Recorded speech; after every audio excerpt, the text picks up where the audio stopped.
All right, let's now bring in our defense analyst, Ubay Shahbandar, who has the latest for us on this operation that Turkey has launched. Sorry, if I'm going to take a look at the map here to show you just how wide sweeping in terms of the geographic area these airstrikes are against the PKK and the YPG terror group in Syria and Iraq. As you can see from the map, the airstrikes are launching against PKK strongholds and underground bases in northern Iraq, in that mountainous area, in that tri-border region between northeastern Syria, northwestern Iraq, and southern Turkiye. And it goes, all these airstrikes by the Turkish Air Force are going all the way west down here to Tel Rafah, to south of the city of Azaz, south of the city of Tel Abyad, in and around Ain al-Arab, also known as Kobani. Now, first, let's talk about what's happening in Syria and why it's so significant that the Turkish F-16s and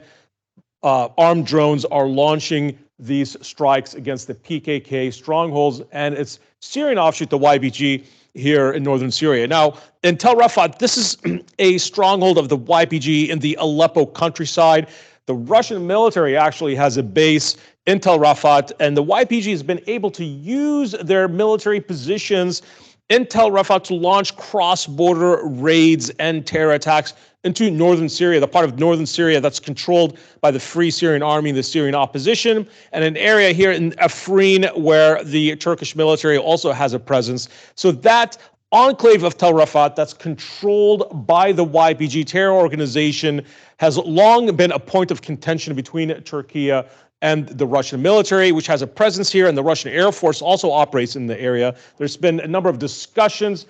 trying to convince the Russian military to vacate that area of Tel Rafah. That hasn't happened yet, but as you can see here, the Turkish airstrikes are taking place all across northern Syria. Now, this is a geographic area where the Turkish military in 2019 also launched a cross-border military operation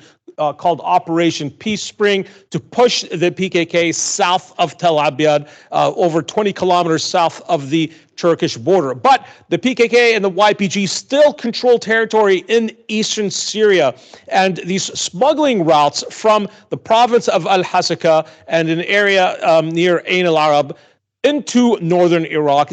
those smuggling routes, the mountains and the deserts in that region in northwest Iraq and northeast Syria, that is prime territory for the YPG and the PKK because it's essentially a vacuum of governance. Baghdad doesn't control it, and it's an area where the YPG has been able to essentially establish control, where both the logistics and the plots for international terror attacks by the far left designated terror group, the PKK, and its Syrian offshoot, the YPG, a different acronym, but essentially the same leadership of centralized command and control of the PKK that operates both in the Kandil Mountains, where you're seeing some of those fires in northern Iraq, and that operate also relatively freely in northeastern Syria and in that enclave in Tel Rafah near that Russian military base in northwest Syria. So hence that we're seeing a wide geographical scope of these Turkish airstrikes, F-16s, and armed drones to disrupt the military operations and the logistical command and control of the YPG that have long been able to use their bases in these areas of a vacuum of any governmental control in northeastern Syria and northern Iraq to launch cross-border raids and terror attacks against civilians in Turkey. So we could probably expect more of these type of airstrikes to disrupt the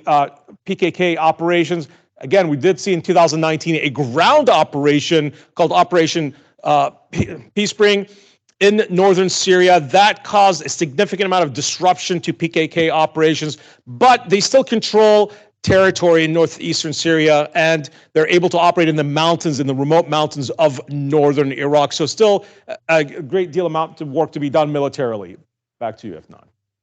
Right, and not confirmed, but according to local sources, we do have a list of targets that have been hit by Turkish air forces. This is the list of the targets that have reportedly been hit by